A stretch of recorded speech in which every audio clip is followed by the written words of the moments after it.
নবীজি জিবরাইলকে বললেন, জিবরাইল তোমার বয়স কত? তোমার বয়স কত? জিবরাইল আলাইহিস সালাম বললেন, নবী গো আমি জানি না আমার বয়স কত। ওগো নবীজি, কিন্তু আরশে মুআল্লায় একটা তারা উদয় হতে আমি দেখি, যে তারাটি একবার উদয় হলে ৭০,০০০ বছর পর আবার উদয় হয়। ওয়া ইন্না ইয়াওমান ইনদা রাব্বিকা কাআলফি সানাতিন মিম্মা তাউদ্দুন। সুবহানাল্লাহ বলেন। হিসাব অনুযায়ী এই দুনিয়ার ১০০০ দিন হাসরের ময়দানের একদিন।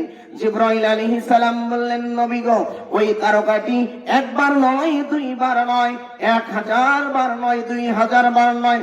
নবী গো আমি জিবরাইল ওই তারকাটি ৭২,০০০ বার উদয় হতে দেখেছি। জোরে বলুন সুবহানাল্লাহ।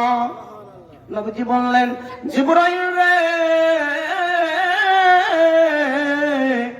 ওই তারকাটা কি আজও আরশে মুআল্লায় দেখা যায় নাকি?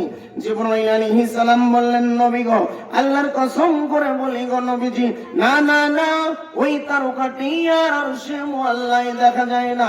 নবীজি বললেন, জিবরাইল ওই তারকাটি অন্য কেউ নয়, ওই তারকাটি হলাম আমি নবী মুহাম্মদুর রাসূলুল্লাহ। সবাই বলি সাল্লাল্লাহু আলাইহি ওয়াসাল্লাম। জোরে আওয়াজ করে বলুন সুবহানাল্লাহ। আমার ভাইয়েরা, আমার বন্ধুগণ, আল্লাহর নবীর ধ্বংস কামনা চেয়েছে আবু লাহাব। আল্লাহ পাক জিবরাইলকে বললেন, জিবরাইল রে আমার বন্ধুর ধ্বংস কামনা চেয়েছে আবু লাহাব। না না না, আমার বন্ধু ধ্বংস হবে না। ও জিবরাইল তুমি এখনই আমার বন্ধুর কাছে তুমি চলে যাও। নবীজি জিবরাইল আলাইহিস সালাম নবীজির কাছে চলে আসলেন। সূরা লাহাব নাজিল হয়ে গেল।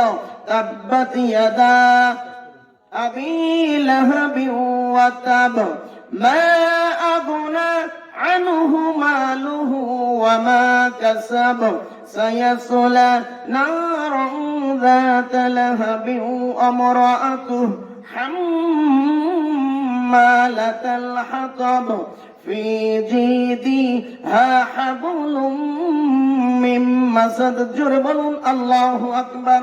আমার বন্ধুগণ, সূরা লাহাব নাজিল হয়ে গেল। আবু লাহাব ধ্বংসপ্রাপ্ত হয়ে গেল। তার উপার্জিত ধন সম্পদ গুলো ধ্বংসপ্রাপ্ত, তার দুটি হাত ধ্বংসপ্রাপ্ত, তার স্ত্রীও ধ্বংসপ্রাপ্ত, ইন্ধন বহনকারিণী। আপনারা বলতে পারেন, হুজুর তার স্ত্রী উম্মে জামিলের কথা কেন এসেছে, কারণটা কি? নবীজি যখন কোথাও বের হতেন, নবীজির দরজায় উম্মে জামিল কাটা বিছিয়ে রাখত, নবীজি যেন বের না হতে পারে। একদিন আসমা বিনতে আবু বকর সিদ্দিক রাদিয়াল্লাহু তাআলা আনহা বর্ণনা করেন, তিনি বলতে লাগলেন, আমার পিতা আবু বকর এবং বিশ্বনবী মুহাম্মদুর রাসূলুল্লাহ সাল্লাল্লাহু আলাইহি ওয়াসাল্লাম এক জায়গায় বসে রয়েছেন। এমন সময় উম্মে জামিল চলে আসলো। আবু বকর বলতে লাগলেন, নবী গো, ইয়া রাসূলুল্লাহ, ইয়া হাবিবাল্লাহ, আপনি চেয়ে দেখেন ওই যে মহিলাটা আসতেছেন, ইনি হচ্ছেন আপনার চাচি এবং আপনার বিয়ান। তিনি আসতেছেন, হয়তো বা কিছু তিনি বলতে পারেন। এবার নবীজি বললেন যে আবু বকর রে, সে আসবে কিন্তু আমাকে সে দেখতে পারবে না। সুবহানাল্লাহ। চলে আসলো উম্মে জামিল। আবু বকরকে বলতে লাগলেন, আবু বকর রে, তোমার বন্ধু কই? তোমার বন্ধুকে যদি আমি পেয়ে যেতাম রে আবু বকর, এই যে আমার কাছে পাথরগুলো তুমি দেখতেছো, এই পাথরগুলো আমি তার শরীরের দিকে নিক্ষেপ করতাম। বলুন নাউজুবিল্লাহ। উম্মে জামিল চলে গেল। এবার নবীজিকে আবু বকর জিজ্ঞাসা করলেন, ইয়া রাসূলুল্লাহ, ইয়া হাবিবাল্লাহ, উম্মে জামিল কি আপনাকে দেখতে পারে নাই? নবীজি বললেন, জিবরাইল রে, যখন উম্মে জামিল যখন চলে এসেছে, আল্লাহ রাব্বুল আমিন উম্মে জামিলের কাছে এমন একটা পর্দা ফেলে দিয়েছে, উম্মে জামিল আমাকে দেখতে পারে নাই। আবু বকর,